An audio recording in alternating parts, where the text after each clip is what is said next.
আসসালামু আলাইকুম প্রিয় দর্শক, অন্য মঞ্চের আলোচনায় আপনাদের সকলকে আমন্ত্রণ জানাচ্ছি। এই রাষ্ট্রপতি 5 ও 6 আগস্ট তাদের সঙ্গে আলোচনা করেছেন এবং তার কাছেই অন্তর্বর্তী সরকারের উপদেষ্টারা শপথ নিয়েছিলেন। তাদের দু একজনই সংসদেও আছেন। তাহলে এখন এই বিরোধিতা কেন? মানে নাহিদ ইসলাম সে সময় মন্ত্রিসভার সদস্য হিসেবে, মানে উপদেষ্টা হিসেবে যখন শপথ নিয়েছিলেন ইউনূস সরকারে, তখন তিনি তো এই রাষ্ট্রপতির কাছেই শপথ নিয়েছিলেন। সেটাই সালাউদ্দিন আহমেদ মনে করিয়েছেন। ত্রয়োদশ সংসদের প্রথম অধিবেশনটি ব্যাপক হইহট্টগোলের মধ্য দিয়ে নির্ধারিত সময়ের 2 ঘন্টা আগে শেষ হয়ে গেছে। রাষ্ট্রপতির ভাষণকে ঘিরে সংসদের প্রথম দিনই যে ভীষণ উত্তপ্ত এবং নাটকীয় হয়ে উঠবে তা আগেই ধারণা করা গিয়েছিল। জুলাই সনদ নিয়েও সংসদ অধিবেশনে ব্যাপক উত্তাপ ছড়াবে তা ধারণা করা হলেও জুলাই সনদ নিয়ে সেভাবে আলাপ হওয়ার কোনো সুযোগই ঘটেনি সংসদ অধিবেশন ব্যাপক হইহট্টগোলের মধ্যে শেষ হয়ে যাওয়ার আগে। সংসদ অধিবেশনের প্রথম দিনের সকালে সংবাদ মাধ্যমে যে খবর প্রথম বেরিয়েছিল সেটা হচ্ছে যে সংসদ নেতা এবং প্রধানমন্ত্রী তারেক রহমানের নির্দেশে জাতীয় সংসদের অধিবেশন কক্ষে কালেমা তাইয়্যিবার একটা ক্যালিগ্রাফি স্থাপন করা হয়েছে মূল অধিবেশন কক্ষে স্পিকারের আসনের ঠিক পেছনের দেয়ালে।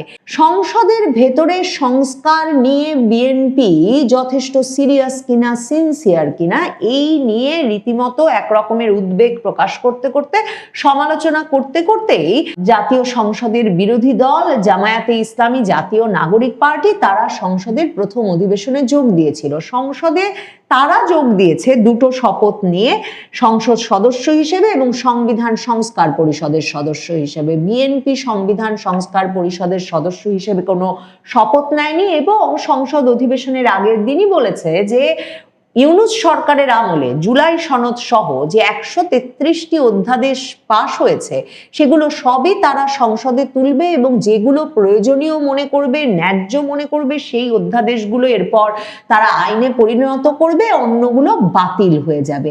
এমন একটা পরিস্থিতিতে যে সংসদ অধিবেশনটি বসেছে সে সংসদে কিন্তু একদিকে যেমন জামায়াতে ইসলামী, বিএনপি তারা দীর্ঘদিনের রাজনৈতিক মিত্র, এর আগে যখন তারা সংসদে বসেছিল তখন তারা একই জোটের থেকে নির্বাচন করে সংসদে আসন পেয়ে এসেছিল। 2018 সালেও বিএনপি জামাত জোটভুক্ত হয়ে নির্বাচন করে, আর 2001 সালে বিএনপি জামায়াতে ইসলামী 4 দলীয় জোট তারা সরকারি দলে ছিল এবং তারাই তখন ক্ষমতায় অধিষ্ঠিত হয়েছিল। তো এহেন দীর্ঘ সময়ের মিত্র দুটো দল এবার পরস্পরের মুখোমুখি, আর সংসদ নেতা তারেক রহমান এবং বিরোধী দলীয় নেতা ডাক্তার শফিকুর রহমান দুজনেই প্রথমবারের মতো সংসদ সদস্য নির্বাচিত হয়ে সংসদে এসেছেন।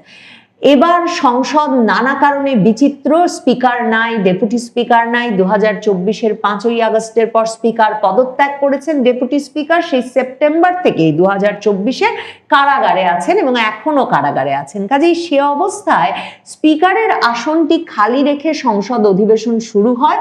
তারেক রহমান সংসদ অধিবেশনের শুরুতেই বিএনপির সিনিয়র সদস্য খন্দকার মোশাররফ হোসেনকে সভাপতিত্ব করবার দায়িত্ব দেন এবং তিনি সভাপতিত্ব করে স্পিকার, ডেপুটি স্পিকার নির্বাচনের কাজটি পরিচালনা করেন সংসদের অধিবেশন কক্ষে। স্পিকার হিসেবে মেজর অবসরপ্রাপ্ত হাফিজউদ্দিন আহমেদকে নির্বাচন করা হয় এবং ডেপুটি স্পিকার হিসেবে নির্বাচিত হন কায়সার কামাল। দুজনেরই মন্ত্রিত্ব ছিল প্রধানমন্ত্রী তারেক রহমানের মন্ত্রিসভায়। মেজর অবসরপ্রাপ্ত হাফিজউদ্দিন আহমেদ বীর বিক্রম, তিনি মুক্তিযুদ্ধ বিষয়ক মন্ত্রী হিসেবে দায়িত্ব পালন করছিলেন, আর কায়সার কামাল দায়িত্ব পালন করছিলেন ভূমি প্রতিমন্ত্রী হিসেবে। দুজনেই স্পিকার এবং ডেপুটি স্পিকার হিসেবে শপথ গ্রহণের আগে পদত্যাগ করেন এবং মন্ত্রিত্ব শীট থেকেই শুধু পদত্যাগ করেছেন তাই নয়, যাতে তারা নিরপেক্ষভাবে দায়িত্ব পালন করতে পারেন তাই দুজনেই বিএনপির সঙ্গে সকল রকম দলীয় পদও ত্যাগ করেছেন। স্পিকার এবং ডেপুটি স্পিকারকেও শপথ পাঠ করান রাষ্ট্রপতি এবং রাষ্ট্রপতির কাছে শপথ পাঠ করবার পর স্পিকার এসে সংসদের অধিবেশন পরিচালনা শুরু করেন। প্রথা অনুযায়ী সংসদের প্রথম অধিবেশনেই শোক প্রস্তাব আনা হয়েছে। বিএনপির তরফে সাবেক প্রধানমন্ত্রী খালেদা জিয়া, ভারতের সাবেক প্রধানমন্ত্রী মনমোহন সিং, পোপ ফ্রান্সিস ইরানের সাবেক সর্বোচ্চ ধর্মীয় নেতা আয়াতুল্লাহ আলী খামেনির প্রতি শোক প্রস্তাব আনা হয়। এছাড়া সাবেক প্রেসিডেন্ট বদরুদ্দোজা চৌধুরী, মতিয়া চৌধুরী সহ 31 জন সাবেক সংসদ সদস্যের প্রতিও শোক প্রস্তাব আনা হয়। জামায়াতে ইসলামীর তরফে বিরোধী দলীয় উপনেতা এবং জামায়াতের নায়েবে আমির সৈয়দ আব্দুল্লাহ মোহাম্মদ তাহের শোক প্রস্তাবে অতীতের মন্ত্রী এবং গুরুত্বপূর্ণ দায়িত্ব পালনকারী কয়েকজন ব্যক্তির নাম অন্তর্ভুক্ত করার আহ্বান জানান। তিনি বলেন, দেশের রাজনীতি ও জনজীবনে গুরুত্বপূর্ণ ভূমিকা রাখা এসব ব্যক্তিত্বের অবদান বিবেচনায় তাদের নাম শোক প্রস্তাবে যুক্ত করা উচিত। এবং তারপর তিনি মাওলানা মতিউর রহমান নিজামী, দেলওয়ার হোসেন সাইদি, মাওলানা আব্দুস সোবহান, আব্দুল কাদের মোল্লা, আলী হাসান মোহাম্মদ মুজাহিদের মতো আওয়ামী লীগ আমলে 1971 সালের যুদ্ধাপরাধের বিচারে দণ্ডপ্রাপ্ত জামায়াতে ইসলামীর বিভিন্ন নেতাদের নাম উল্লেখ করেন এবং ত্রয়োদশ সংসদের শোক প্রস্তাবে তাদের নামও অন্তর্ভুক্ত করা হয় স্পিকারের তরফে। কিভাবে যুদ্ধাপরাধের দায়ে অভিযুক্ত এবং দণ্ডপ্রাপ্ত এই নেতৃবৃন্দের নাম জাতীয় সংসদের শোক প্রস্তাবে অন্তর্ভুক্ত করা হলো, সেটা নিয়ে সংসদের প্রথম অধিবেশনের দিনেই সামাজিক যোগাযোগ মাধ্যমে একটি পক্ষ ব্যাপক আলোড়ন তুলেছেন। কিন্তু মনে রাখতে হবে যে জামায়াতে ইসলামী বরাবরই আওয়ামী লীগ সরকার, শেখ হাসিনার সরকার আন্তর্জাতিক অপরাধ ট্রাইব্যুনালে 1971 সালের যুদ্ধাপরাধের যে বিচার পরিচালনা করেছিলেন সেটাকে রাজনৈতিক উদ্দেশ্য প্রণোদিত এবং জামায়াতের রাজনীতিকে নিঃশেষ করে দেওয়ার ষড়যন্ত্র হিসেবে অভিহিত করে এসেছে এবং তারা তাদের তরফে এই যে যুদ্ধাপরাধের দায়ে দণ্ডপ্রাপ্ত এই নেতৃবৃন্দকে শহীদ হিসেবে বিবেচনা করেন। কাজেই যখন জামায়াতে ইসলামী সংসদের প্রধান বিরোধী দলে বসেছে এবং যখন জামায়াতে ইসলামী, বিএনপি, জাতীয় নাগরিক পার্টি সকলের সমন্বিত সিদ্ধান্তে আওয়ামী লীগ এখন রাজনীতিতেই নিষিদ্ধ এবং সংসদ নির্বাচনে অংশগ্রহণ করতে পারে নাই, তখন আসলে এই বিষয়টি অত্যন্ত স্বাভাবিক বলেই অন্তত আমার কাছে মনে হয়েছে। এই বিষয়টা যে অত্যন্ত স্বাভাবিক এবং জুলাইয়ের আন্দোলনের ফল, সেটা জামায়াতে ইসলামীর আরেকজন মৃত্যুদণ্ডপ্রাপ্ত নেতা এটিএম আজহার, যিনি জুলাইয়ের আন্দোলনের পর, আগস্টে সরকার পতনের পর বেরিয়ে আসেন বেকসুর খালাস পেয়ে এবং তারপর জামায়াতে ইসলামীর নায়েবে আমির হয়েছেন এবং এখন সংসদ সদস্য হয়ে সংসদে এসেছেন, সেই এটিএম আজহারুল ইসলাম, যিনি মৃত্যুদণ্ডের জন্য অপেক্ষা করছিলেন কারাগারের ভেতরে, তিনি বলেছেন সংসদে দাঁড়িয়ে সংসদের প্রথম অধিবেশনের দিনেই যে জুলাই না হলে ফাঁসির সেল থেকে সংসদে আসতে পারতাম না। এটিএম আজহারের কথাটা মনে করলে দেখবেন যে এই যে তারেক রহমানের বিরুদ্ধেও কিন্তু যাবজ্জীবন দণ্ড হয়েছিল। কাজেই তার পক্ষেও কিন্তু জুলাই আন্দোলন না হলে শেষ পর্যন্ত এই সংসদে আসা কিংবা সংসদ নেতা হওয়া, প্রধানমন্ত্রী হওয়া কোনোটাই সম্ভব হতো না। কাজেই জামায়াতে ইসলামী যে রাজনৈতিক অবস্থানটা নিয়ে বারবার কথা বলছে এবং বিএনপিকে স্মরণ করাচ্ছে, সেটার অত্যন্ত সত্য বাস্তব ভিত্তি আছে বইকি। বিএনপি প্রধান, সংসদ নেতা, প্রধানমন্ত্রী তারেক রহমান ভাষণ দিয়েছেন সংসদের প্রথম অধিবেশনে এবং সেই ভাষণে তিনি বলেছেন যে এই সংসদ যেহেতু একটা গণ অভ্যুত্থানের পরে সৃষ্ট হয়েছে এবং ফ্যাসিবাদের নির্মমতার শিকার অসংখ্য মানুষের কান্না আর হাজার প্রাণের আত্মত্যাগের মধ্য দিয়ে জনপ্রতিনিধিত্বশীল এই জাতীয় সংসদ যেহেতু শুরু হতে যাচ্ছে, সেহেতু এর প্রতি মানুষের ব্যাপক প্রত্যাশা আছে এবং তিনি বলেছেন যে ব্যক্তি কিংবা দলের স্বার্থ নয়, জনগণের স্বার্থই সবচেয়ে বড়, এটাই বিএনপির রাজনীতি। এই সংসদের প্রথম অধিবেশনের সময় কিন্তু পর্যবেক্ষক হিসেবে উপস্থিত ছিলেন তারেক রহমানের কন্যা জাইমা রহমান, তারেক রহমানের স্ত্রী জুবায়দা রহমান, আরাফাত রহমান কোকোর স্ত্রী শারমিলা রহমান এবং উপস্থিত ছিলেন প্রধান উপদেষ্টা ডক্টর মোহাম্মদ ইউনূস। সংসদের বিরোধী দলীয় নেতা ডাক্তার শফিকুর রহমান তার বক্তব্যের সময় বলেন যে আজকের সংসদ জুলাইয়ের রক্তের উপর দাঁড়ানো এবং তিনি বলেন যে আশা প্রকাশ করেন যে স্পিকারের কাছে সরকারি দল ও বিরোধী দল আলাদা হবে না, স্পিকারের কাছে সুবিচার পাবেন, তিনি স্পিকারের কাছে ইনসাফ আশা করেন এবং তিনি বলেন যে আপনি একজন লড়াকু মুক্তিযোদ্ধা, যেহেতু বীর বিক্রম যিনি স্পিকার হয়েছেন হাফিজউদ্দিন আহমেদ, স্পিকারকে উদ্দেশ্য করে তাই জামায়াত আমির বলেন যে আপনি একজন লড়াকু মুক্তিযোদ্ধা, আপনি পারবেন, স্পিকারের কাছ থেকে শুধু ইনসাফ আশা করেন বলে মন্তব্য করেন ডাক্তার শফিকুর রহমান।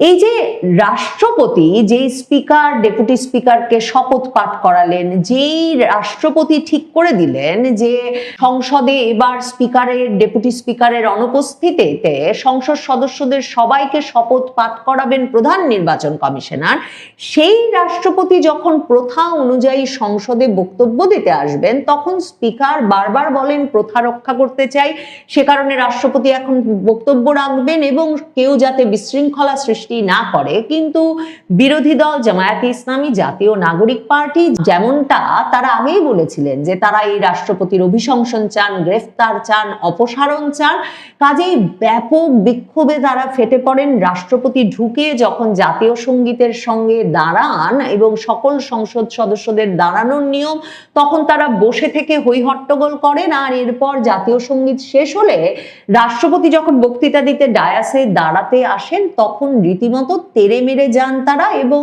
স্লোগান চলতে থাকে, হই হট্টগোল চলতে থাকে। এক পর্যায়ে নাহিদ ইসলাম রাষ্ট্রপতিকে ভাষণ দিতে আসতে বলে স্বাগত জানানোর প্রতিবাদে বক্তব্য রাখতে চেয়েছিলেন স্পিকারের কাছে। স্পিকার তাকে সেই বক্তব্য রাখার সুযোগ না দিলে তারা স্লোগান দিতে দিতে সংসদের অধিবেশন কক্ষ থেকে ওয়াকআউট করেন। রাষ্ট্রপতি শাহাবুদ্দিন চুপ্পু, যিনি শেখ হাসিনার অত্যন্ত অনুগত ছিলেন, শেখ হাসিনাকে পায়ে হাত দিয়ে সালাম করতেন, এবং সেই রাষ্ট্রপতি শাহাবুদ্দিন চুপ্পুকে নিয়ম অনুযায়ী বিএনপির মন্ত্রিসভার অনুমোদিত স্ক্রিপ্ট পাঠ করতে হয় সংসদ অধিবেশনে দাঁড়িয়ে। কাজেই সেই বক্তৃতায় রাষ্ট্রপতি মোহাম্মদ শাহাবুদ্দিন স্বাধীনতার ঘোষক শহীদ রাষ্ট্রপতি জিয়াউর রহমান সহ স্বাধীনতা ও মুক্তিযুদ্ধের ইতিহাসের সব অবিসংবাদিত নেতার অবদানকে শ্রদ্ধার সঙ্গে স্মরণ করেন, খালেদা জিয়ার অবদানকে শ্রদ্ধার সঙ্গে স্মরণ করেন এবং বলেন যে আওয়ামী লীগ তার শাসনামলে দেশকে দুর্নীতিতে চ্যাম্পিয়ন করে বিদায় নিয়েছিল এবং তিনি বলেন যে 2024 সালের জুলাই আগস্ট মাসে ছাত্র জনতার গণ অভ্যুত্থান একটা গুরুত্বপূর্ণ ঘটনা, সবার সম্মিলিত আন্দোলনে ফ্যাসিস্ট সরকারের পতন ঘটে এবং তিনি বলেন যে হাজারো শহীদের রক্তের ওপর দিয়ে অবশেষে 2024 সালের 5ই আগস্ট তৎকালীন ফ্যাসিস্ট সরকারের পতন ঘটে। এটা নিয়েও ব্যাপক আলোচনা হচ্ছে সামাজিক যোগাযোগ মাধ্যমে। তবে এটাও মনে রাখা দরকার যে শেখ হাসিনার আমলেই রাষ্ট্রপতির ভাষণটি যেটি তিনি সংসদে দেবেন প্রথা অনুযায়ী, সেটি যে ক্ষমতাসীন মন্ত্রিসভার অনুমোদিত হবে সেই নিয়মটি করা হয়েছিল এবং তারই ফলশ্রুতিতে রাষ্ট্রপতি শাহাবুদ্দিন চুপ্পু এমন একটি বক্তব্য রেখেছেন। জামায়াতে ইসলামীর আমির বলেন যে কিছুতেই তারা সংসদে বসে এই স্বৈরাচারের দোসর, খুনির দোসর রাষ্ট্রপতির ভাষণ শুনতে পারেন না, কারণ রাষ্ট্রপতি সে সময় কোনো হত্যাকাণ্ড থামাতে কোনো ভূমিকা রাখেন নাই, তিনি বরং সেই খুনি শাসকের সহযোগী ছিলেন। জামায়াতে ইসলাম, জাতীয় নাগরিক পার্টি সহ বিরোধী দলের রাষ্ট্রপতির ভাষণ চলাকালে ওয়াকআউট প্রসঙ্গে স্বরাষ্ট্রমন্ত্রী সালাউদ্দিন আহমেদ মন্তব্য করেছেন। তিনি বলেছেন যে এই রাষ্ট্রপতি 5 ও 6ই আগস্ট তাদের সঙ্গে আলোচনা করেছেন এবং তার কাছেই অন্তর্বর্তী সরকারের উপদেষ্টারা শপথ নিয়েছিলেন, তাদের 2-1 জনই সংসদেও আছেন, তাহলে এখন এই বিরোধিতা কেন? মানে নাহিদ ইসলাম সে সময় মন্ত্রিসভার সদস্য হিসেবে, মানে উপদেষ্টা হিসেবে যখন শপথ নিয়েছিলেন ইউনূস সরকারে, তখন তিনি তো এই রাষ্ট্রপতির কাছেই শপথ নিয়েছিলেন, সেটাই সালাউদ্দিন আহমেদ মনে করিয়েছেন। তবে সংসদীয় গণতন্ত্রে ওয়াকআউটকে একটা স্বাভাবিক সংস্কৃতি হিসেবে উল্লেখ করে তিনি বলেন, গণতান্ত্রিক কালচারে ওয়াকআউট নতুন নয়, এটা তারা করতেই পারেন এবং সংসদ অবশ্যই অর্থবহ হয়ে উঠবে। দীর্ঘদিনের রাজনৈতিক মিত্র দলগুলো যখন সংসদে বসেছে সরকারি দল এবং বিরোধী দলের ভূমিকায়, তখন সংসদ কতটা অর্থবহ করে তুলতে পারেন তারা এবং সংসদকে কতটা জনপ্রতিনিধিত্বশীল করে তুলতে পারেন সেটা দেখবার জন্য অপেক্ষা করতে হবে। তবে সংসদের প্রথম দিনটি দারুণ অর্থবহ কিছু হয়ে উঠেছিল সেটা বলা সত্যি মুশকিল। বাংলাদেশের ত্রয়োদশ সংসদের যাত্রা শুরু হলো এক প্রস্ত নাটকের মধ্য দিয়ে। আইনের ভুল ব্যাখ্যা দিয়ে স্পিকারের শূন্য আসন নিয়ে শুরু হয় অধিবেশন। নজিরবিহীনভাবে প্লে কার্ড দেখিয়ে রাষ্ট্রপতির ভাষণের প্রতিবাদ আর ভাষণ শুরুর পরপরই বিরোধী দলীয় এমপিরা ওয়াকআউট করলো। যে রাষ্ট্রপতির আদেশে জুলাই সনদকে সবকিছু মনে করছে বিরোধী এমপিরা, তারাই এবার বলছে রাষ্ট্রপতি অবৈধ। আবার রাষ্ট্রপতির ভাষণের বিরোধিতা করতে গিয়ে জাতীয় সঙ্গীতের অবমাননাও করতে দেখা গেছে জামাত এনসিপির এমপিদের।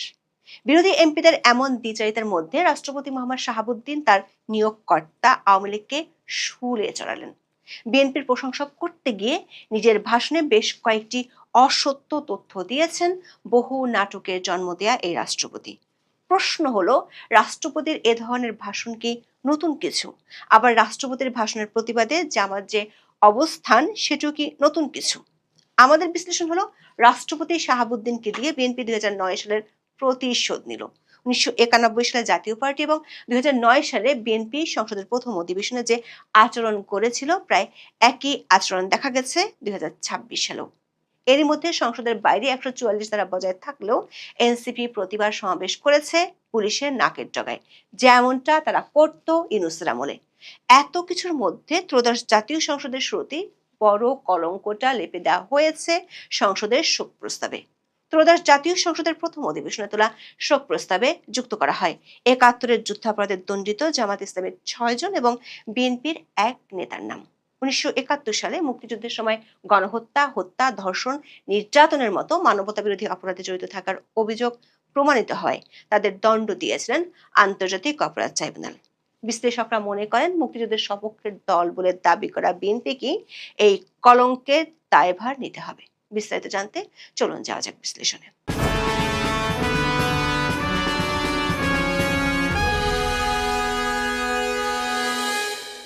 আওয়ামী লীগ সরকার পতনের প্রায় 19 মাস পর যাত্রা করল বাংলাদেশের নতুন সংসদ। এবার ব্যতিক্রম পরিস্থিতিতে সংসদ অধিবেশন শুরুর প্রক্রিয়া, স্পিকার নির্বাচন এবং রাষ্ট্রপতির ভাষণে থাকা বিভিন্ন বিষয় আলোচনার জন্ম দিয়েছে। আগে থেকে বিরোধী দল, বিশেষ করে জামাত ও এনসিপির বক্তব্য থেকে পরিষ্কার বোঝা যাচ্ছিল তারা রাষ্ট্রপতির ভাষণের সময় ওয়াকআউট করবে। অধিবেশন চলাকালে বেলা 3:40 স্পিকার হাফিজউদ্দিন আহমেদ অধিবেশন কক্ষে রাষ্ট্রপতির আগমনের ঘোষণা দেন। এ সময় বিরোধী সদস্যরা বিক্ষোভ শুরু করেন। বিক্ষোভের মধ্যেই বিয়োগলের সুর বেজে ওঠে এবং অধিবেশন কক্ষে প্রবেশ করেন রাষ্ট্রপতি মোহাম্মদ শাহাবুদ্দিন। তিনি স্পিকারের ডান পাশে নির্ধারিত আসনের সামনে দাঁড়ান। এই সময় জাতীয় সঙ্গীত বাজতে থাকে এবং অধিবেশন কক্ষের মনিটরে জাতীয় পতাকা প্রদর্শিত হয়। সরকারি দলের সদস্যরা দাঁড়িয়ে জাতীয় সঙ্গীতে শ্রদ্ধা জানালেও বিরোধী জোটের সদস্যরা শুরুতে আসনে বসে থেকে প্রতিবাদ অব্যাহত রাখেন।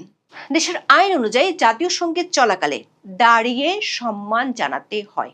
এ সময় ভিডিওতে দেখা যায় মির্জা ফখরুল ইসলাম আলমগীর বিরোধী সংসদ সদস্যদের ইশারার মাধ্যমে বিষয়টি বোঝানোর চেষ্টা করছেন। পরে অবশ্য জাতীয় সঙ্গীতের মাঝামাঝি সময় বিরোধী সদস্যরাও দাঁড়ান।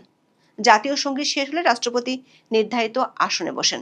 এ সময় জামাত ও এনসিপি জোটের সদস্যরা প্ল্যাকার্ড হাতে বিক্ষোভ প্রদর্শন করতে থাকেন এবং রাষ্ট্রপতিকে ধিক্কার জানান। তারা রাষ্ট্রপতিকে উদ্দেশ্য করে বিভিন্ন অসংসদীয় এবং অশালীন স্লোগান দিতে থাকেন। স্পিকার বারবার শৃঙ্খলা বজায় রাখার আহ্বান জানালেও কোনো কাজ হয়নি। এদিকে রাষ্ট্রপতি তার নির্ধারিত ভাষণ দেওয়ার জন্য অপেক্ষা করতে থাকেন। বিরোধী দলীয় উপনেতা আব্দুল্লাহ মোহাম্মদ তাহের, চিফ হুইপ নাহিদ ইসলাম এবং হাসনাত আবদুল্লাহর নেতৃত্বে বিরোধী সদস্যরা স্লোগান দিতে থাকেন। হট্টগোলের মধ্যে বিএনপির কয়েকজন সদস্য বিরোধীদের উদ্দেশ্য করে বলেন, আপনারা ঠিক কাজ করছেন না। বিক্ষোভের সময় বিরোধী দলের সদস্যরা মাইক ছাড়াই রাষ্ট্রপতির ইমপিচমেন্ট, পদত্যাগ ও গ্রেপ্তারের দাবি জানান।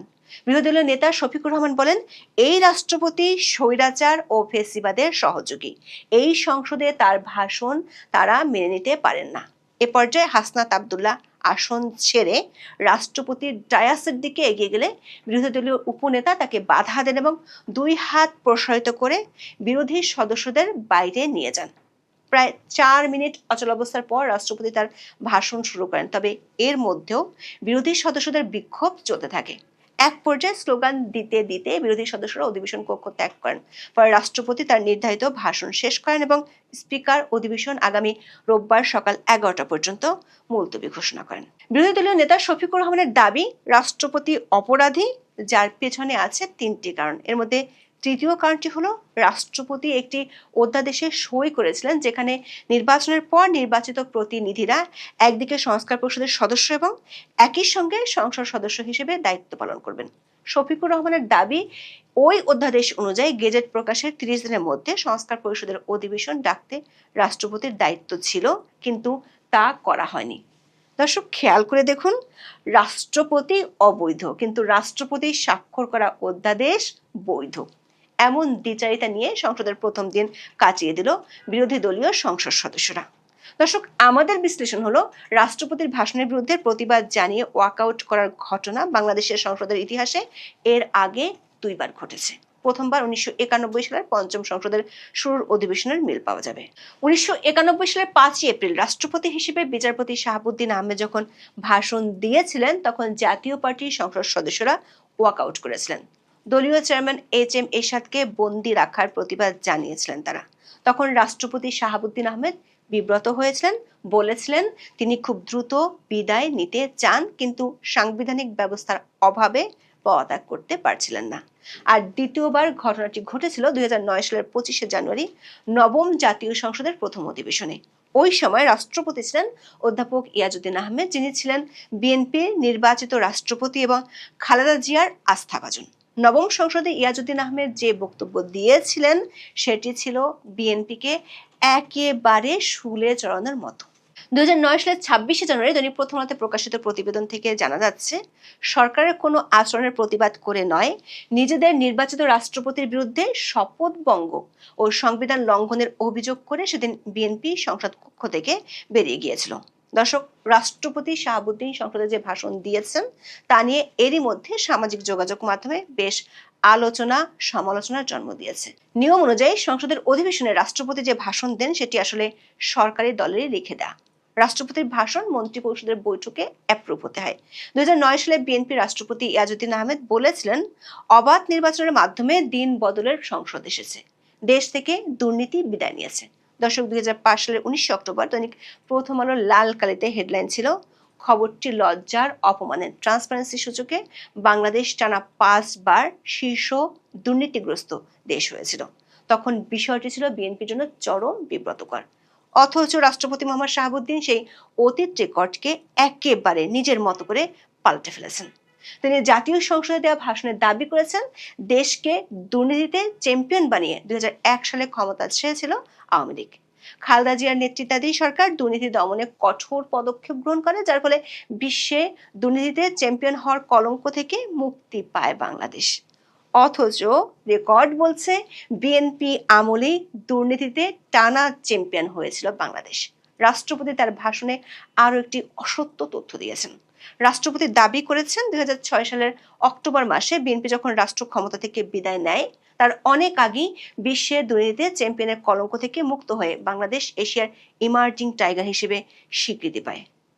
আমাদের অনুসন্ধান বলছে, 2017 সালে ওয়ার্ল্ড ইকোনমিক ফোরাম একটি তথ্যচিত্র প্রকাশ করে, যেখানে বাংলাদেশকে নতুন এশিয়ান টাইগার হিসেবে অভিহিত করা হয়। এটি আন্তর্জাতিক মহলে ব্যাপক সাড়া ফেলেছিল। 2018 সালে HSBC তাদের এক প্রতিবেদনে উল্লেখ করে, 2030 সালের মধ্যে বাংলাদেশ বিশ্বের 26তম বৃহত্তম অর্থনীতিতে পরিণত হবে এবং এর প্রবৃদ্ধি অনেকটা টাইগার ইকোনমির মতোই হবে। দর্শক, মূলত 2009 সালে রাষ্ট্রপতি ইয়াজউদ্দিনের ভাষণের প্রতিশোধ নিল বিএনপি।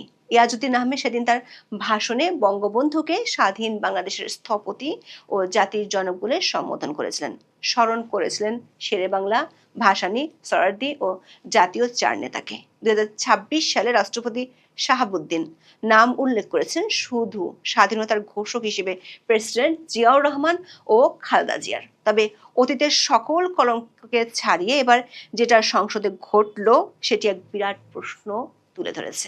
বাংলাদেশের জাতীয় সংসদ কি বাংলাদেশের মুক্তিযুদ্ধ আর স্বাধীনতা বিরোধীদের রক্ষা কবচ হয়ে যাচ্ছে? কারণ সংসদের প্রথম অধিবেশনে উত্থাপিত শোক প্রস্তাবে 71-এর মানবতা বিরোধী অপরাধে দণ্ডিত জামাত ইসলামের 6 নেতা এবং বিএনপির 1 নেতার নাম অন্তর্ভুক্ত করা হয়েছে।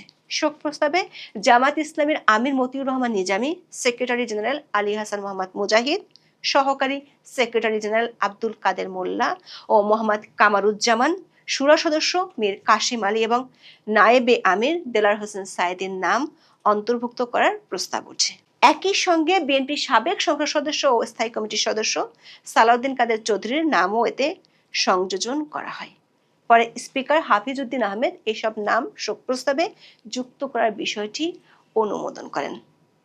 বিগত আওয়ামী লীগ সরকারের সময় আন্তর্জাতিক অপরাধ ট্রাইব্যুনালের রায়ে ওই 7 জনই 71-এর মানবতা বিরোধী অপরাধের দায়ে দোষী সাব্যস্ত হন। তাদের মধ্যে আমৃত কারাদণ্ডে দণ্ডিত সাইদি কারাগারে মারা যান। আর 2012 থেকে 2016 সালের মধ্যে বাকি 6 জনের ফাঁসি কার্যকর করা হয়। দিনের শুরুতে আইনের ভুল ব্যাখ্যা দিয়ে শুরু হয়েছিল সংসদের অধিবেশন। সাধারণত বিদায়ী সংসদের স্পিকার অথবা ডেপুটি স্পিকারের সভাপতিতে নতুন সংসদের প্রথম অধিবেশন শুরু হওয়ার কথা থাকলেও এবার এর ব্যতিক্রম হয়েছে। দ্বাদশ জাতীয় সংসদের স্পিকার শিরীন শারমিন চৌধুরী 2024 সালের সেপ্টেম্বরে পদত্যাগ করার পর তাকে প্রকাশ্যে দেখা যায়নি।